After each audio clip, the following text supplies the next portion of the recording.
Assalamualaikum warahmatullahi wabarakatuh. Tapi pun, saya siswa SMA Negeri 1 Gadingrejo, Kabupaten Pringsewu, Provinsi Lampung, jurusan Ilmu Pengetahuan Sosial, mata pelajaran Sosiologi semester 6. Video ini dibuat untuk menyelesaikan salah satu dalam mata pelajaran Sosiologi tentang pemberdayaan masyarakat dengan dosen pembimbing Bapak Farhan Hadid, Sarjana Pendidikan.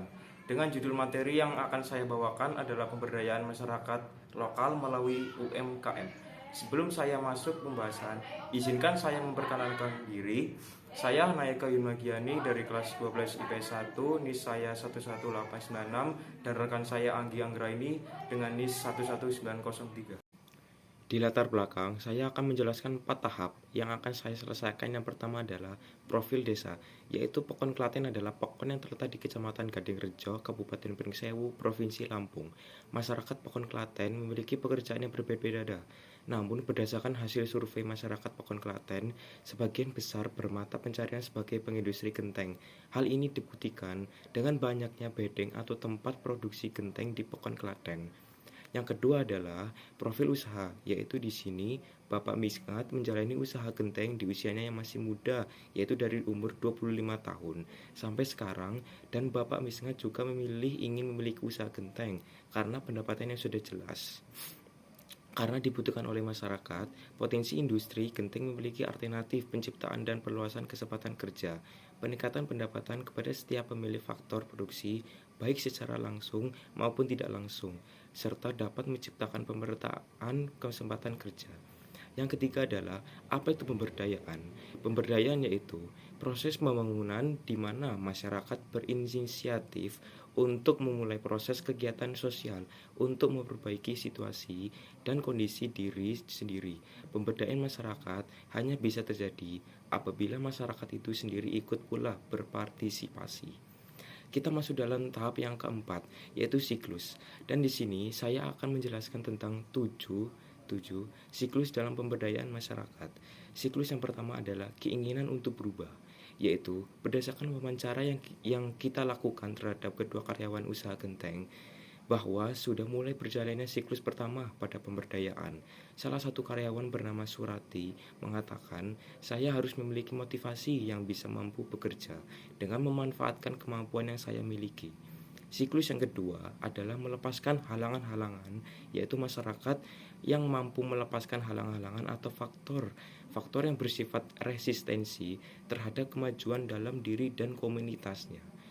Selanjutnya yaitu siklus yang ketiga adalah rasa memiliki bertambah, yaitu masyarakat desa Klaten sudah menerima kebebasan tambahan serta merasa memiliki tanggung jawab dalam mengembangkan dirinya dan komunitasnya dalam usaha genteng ini. Selanjutnya, siklus keempat adalah mengembangkan peran dan batas tanggung jawab yang lebih luas, yaitu hal ini dapat kita katakan bahwa kedua karyawan yang bekerja pada usaha genteng tersebut sudah mengembangkan peran dan batas tanggung jawab. Kini Bapak Yono dan Ibu Surati dengan mudah memenuhi tanggung jawabnya dan menjadi motivasi karyawan tersebut agar bisa melakukan pekerjaan dengan lebih baik. Selanjutnya yaitu siklus kelima adalah pencapaian hasil dan target yang lebih besar, yaitu berdasarkan wawancara yang dilakukan oleh penelitian bahwasanya peningkatan sistem kinerja yang berada di usaha genteng di Pokon Klaten tersebut cukup berjalan dengan baik menurut para karyawannya. Selanjutnya, siklus yang keenam adalah perubahan perilaku dan pesan terhadap dirinya, yaitu perubahan perilaku merupakan sebuah respons atau reaksi seseorang yang terhadap stimulus rangsangan dari luar. Teori ini didasarkan pada asumsi bahwa penyebab terjadinya perubahan perilaku yang tergantung kepada kualitas rangsang atau stimulus yang berkomunikasi dengan organisme. Dan siklus yang terakhir yaitu siklus ketujuh adalah merasa tertantang untuk upaya lebih besar, yaitu masyarakat yang telah berhasil dalam memberdayakan dirinya merasa bertentang dengan upaya yang lebih besar guna mendapatkan hasil yang lebih baik. Pada karyawan yang bekerja di usaha genteng mencoba untuk mengembangkan dan membantu usaha genteng ini agar memiliki banyak konsumen yang tertarik dengan gentengnya tersebut. Pelaksanaan pemberdayaan tersebut tentunya juga tidak lepas dari strategi yang dilakukan oleh pemberdaya guna memajukan usahanya dan membuka peluang kerja bagi masyarakat sekitar. Nah, strategi tersebut akan kita bahas di video yang selanjutnya. Yang pertama, pemungkinan. Nah, pemungkinan dilakukan untuk menciptakan suasana atau iklim yang memungkinkan masyarakat berkembang secara optimal. Di sini, agen meyakinkan masyarakat untuk mau bekerja dan meyakinkan bahwa usaha ini akan berhasil, tentunya dengan memberikan fasilitas yang memadai. Yang kedua, penguatan. Penguatan sendiri bertujuan untuk memperkuat pengetahuan dan kemampuan yang dimiliki masyarakat dalam memecahkan masalahnya. Agen bertanggung jawab membagi karyawan dalam berbagai bidang berdasarkan kemampuannya, agar mereka memiliki peran dan tanggung jawab dalam tugasnya. Hal ini dilakukan agar para karyawan tidak main-main dengan pekerjaannya. Yang ketiga, perlindungan. Perlindungan dilakukan oleh agen agar industrinya tidak mengalami kemunduran dan para karyawan tetap dalam tanggung jawabnya dengan memberikan pelatihan dalam pengolahan genteng yang baik. Yang keempat, penyokongan. Penyokongan bertujuan memberikan bimbingan dan dukungan agar masyarakat mampu menjalankan peran dan tugas kehidupannya. Di sini pemberdaya menyokong masyarakat agar tidak terjatuh dalam posisi yang semakin lemah dan terpinggirkan.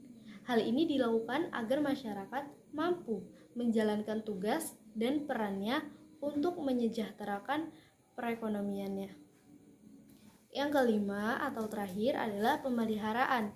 Nah, pemeliharaan ini dilakukan agar dapat memelihara kondisi yang kondusif agar tetap terjadi keseimbangan distribusi kekuasaan antara berbagai kelompok dalam masyarakat. Di sini agen menjamin keselarasan dan keseimbangan yang memungkinkan setiap masyarakat atau karyawan memperoleh kesempatan untuk berusaha. Berdasarkan hasil wawancara dengan masyarakat sekitar, dapat disimpulkan bahwa usaha genteng ini berjalan cukup baik. Usaha genteng ini juga merekrut masyarakat sekitar untuk bekerja di usaha genteng ini. Usaha genteng ini membuat genteng dengan tetap di dalam tempatnya atau kobongnya agar lebih praktis dan tertata dengan baik. Selain itu, usaha ini juga membantu masyarakat sekitar yang hanya lulusan SD atau SMP menjadi bisa bekerja tanpa harus memiliki ijazah yang tinggi dan juga bisa meningkatkan keterampilan yang mereka miliki. Berdasarkan hasil pengamatan, agen mendirikan industri genteng di Pekonklaten ini dengan tujuan agar warga masyarakat melek berwirausaha dan memanfaatkan potensi yang ada agar dapat diolah menjadi barang bernilai jual sehingga dapat meningkatkan perekonomian warga. Hal ini tentu membantu para masyarakat sekitar untuk mendapatkan pekerjaan, meningkatkan aspek kerjasama antara penjual genteng dengan pembeli untuk dijadikan atap rumah menjadi sangat baik dan juga dapat menumbuhkan rasa solidaritas antar karyawan dengan pemilik dan juga dengan warga masyarakat sekitar. Jadi, bisa dikatakan bahwa pemberdayaan yang dilakukan oleh Bapak Miskat melalui industri genteng di Pekonklaten ini dikatakan berhasil dan berjalan dengan baik.